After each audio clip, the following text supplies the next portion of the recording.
afternoon. Namaste.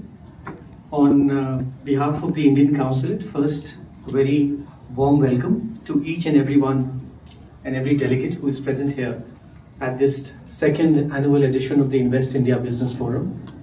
We did a similar do exactly last year, same time frame, same venue, but with a different set of stakeholders. I just want to start today's event by setting what my colleague Mrinalini said is the context. Why are we doing today what we are doing? There are basically two broad purposes.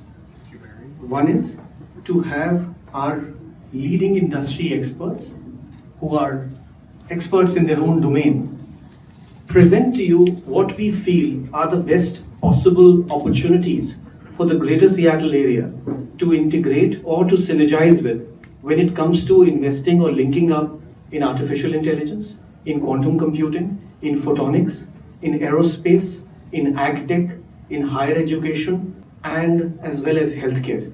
The second piece which we wanted to showcase here today was we do believe that there are certain products from India which have a very unique potential in the US Pacific Northwest. Some of them you will be getting to taste, smell, and flavor today.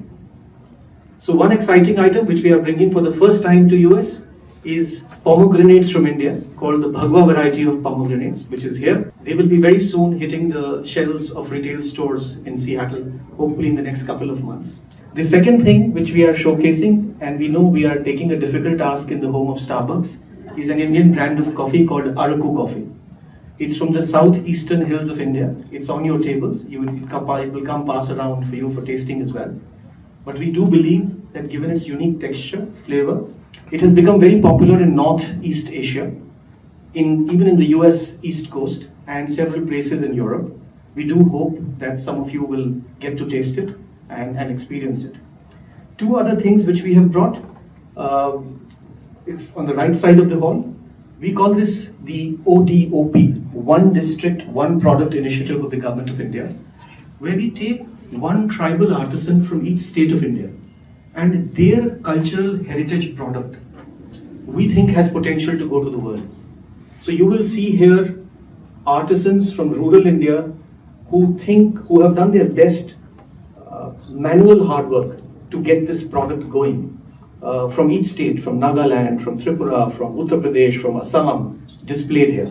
This is a permanent exhibit which is normally on display at the consulate, but for our guests from Montana and Greater Seattle partners, we thought we should keep it here so that you get a first-hand perspective.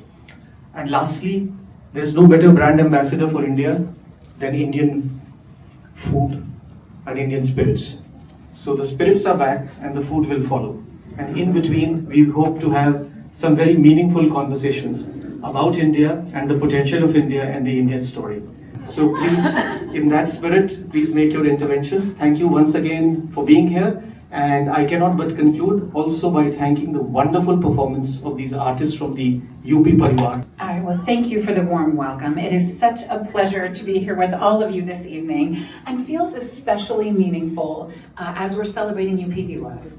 Honoring the heritage, the cultural richness of Uttar Pradesh reminds us that our partnerships are not just economic, but rooted in people, in shared values, and in the vibrant Indian American culture that contributes so much to the greater Seattle region. Well, I just want to say thank you so much for having all of us here. There are about 30 Montanans here with you today. This relationship really started through our youth program called EconoQuest, when 3 girls from a Title I school outside of Billings, Montana, pitched to Consul General Gupta here that he should be buying Montana semiconductor chips, and his response was, I think we should send you to India. So thank you for that. Not only did he send them to India, but we also host in Montana the largest academic world-class competition in the entire country, with over 500 high school students participating in a 3-day global education conference.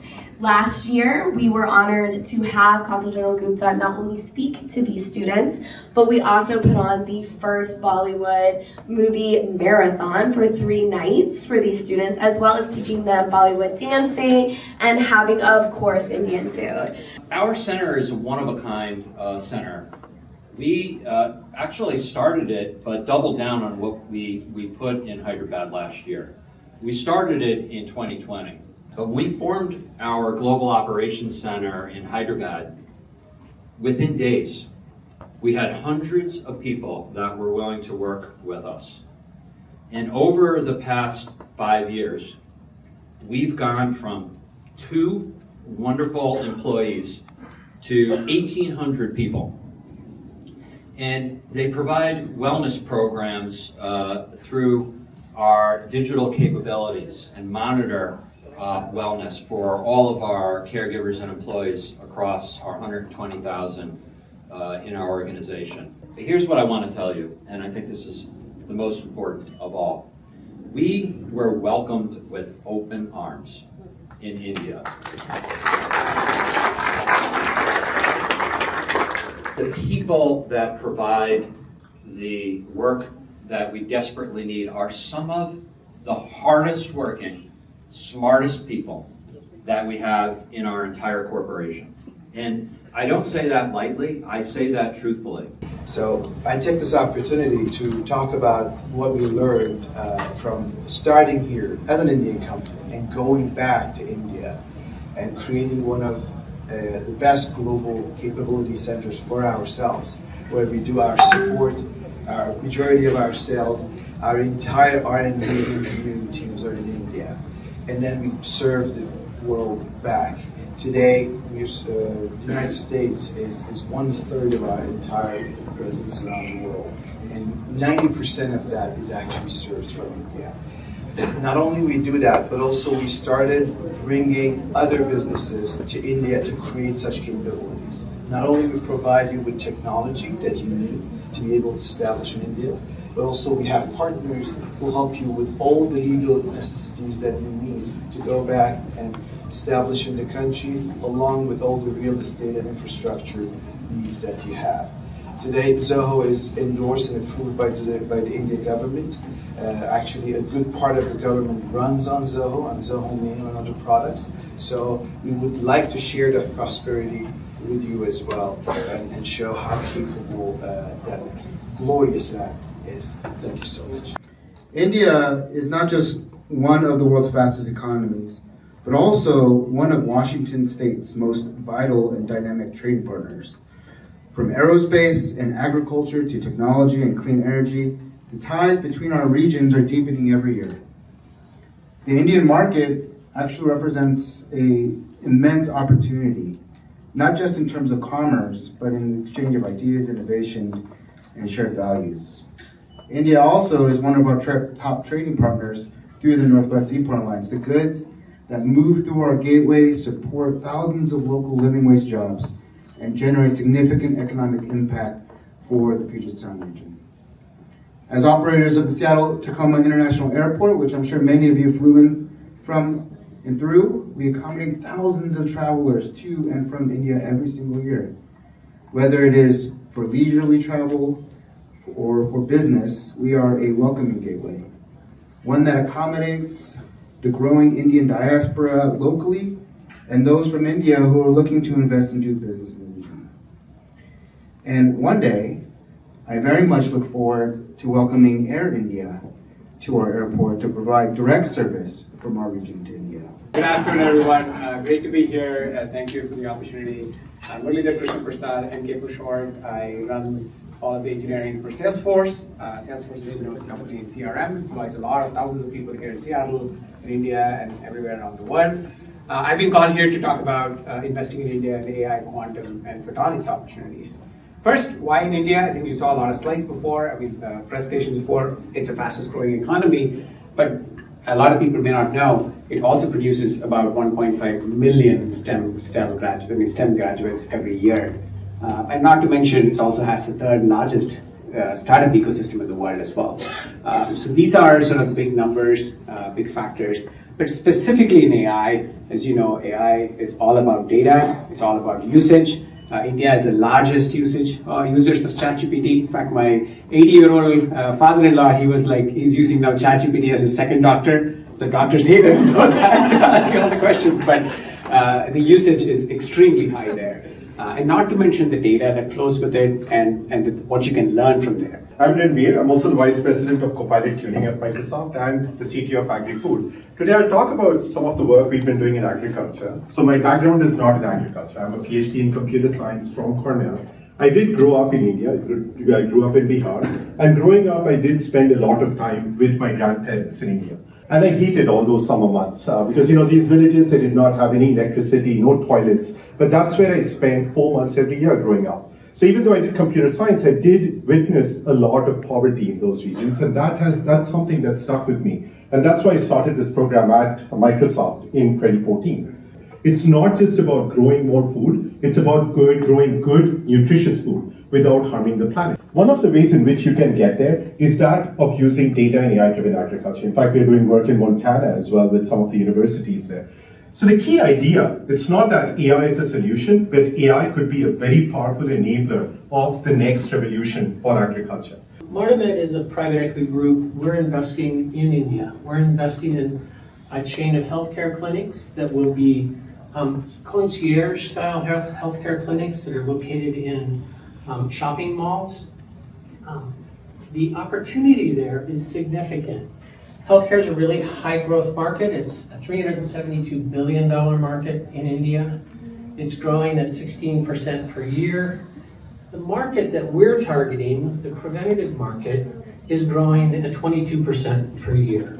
So there's a significant opportunity there and also a unique intersection of support from the government and societal changes, which is allowing people to think more about preventative health care and move out of the traditional systems. I'll just quickly, one small anecdote is that it's an interesting thing that both the providers and the patients in India know that there's a more efficient and more effective way to do healthcare than the current legacy systems. And that's the space that we're stepping into. So I'm here with Acumen, part of San MS4 Group. We go back 18 plus years in India. We are invested in the higher education space. A number of you in this room were probably educated in the United States, came here from India to do that. We help work with students to do that in universities to help recruit those students. One of our partners is actually here today.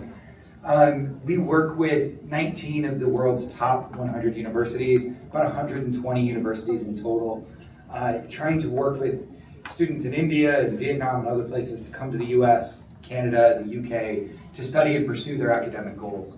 When we think about India and higher ed and the numbers, 44.6 million students in higher ed today in India engaged in that process.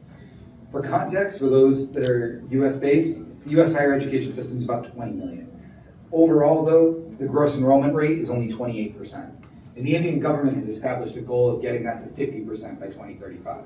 So we're talking about adding another 40 million students, or 2 times the US higher education space in India in about 10 years. India today benefits from a strongly pro-investment government, particularly in education. The National Education Policy 2020 has modernized the sector, encouraging innovation, global collaboration, and private participation. But beyond policy that truly powers this opportunity is culture.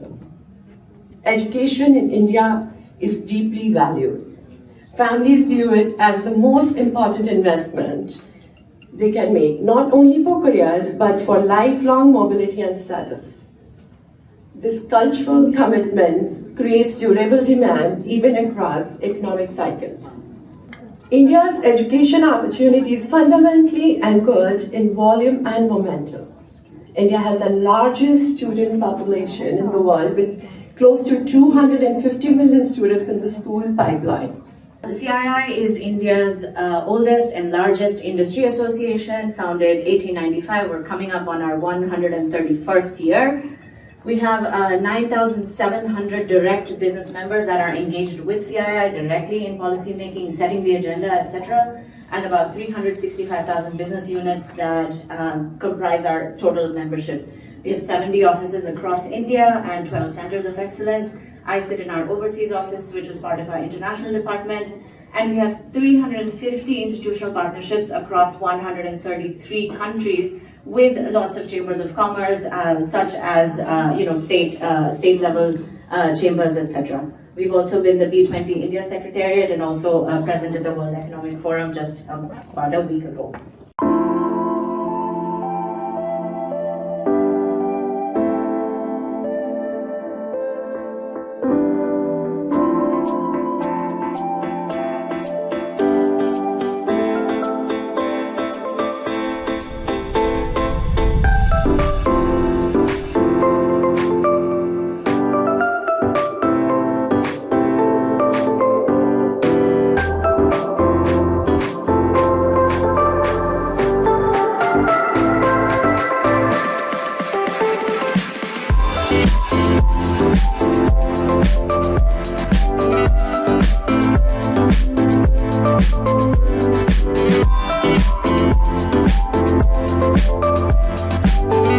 We conclude the evening today to relish the food, to relish the Indian spirits, Indian pomegranates, as well as taste some coffee.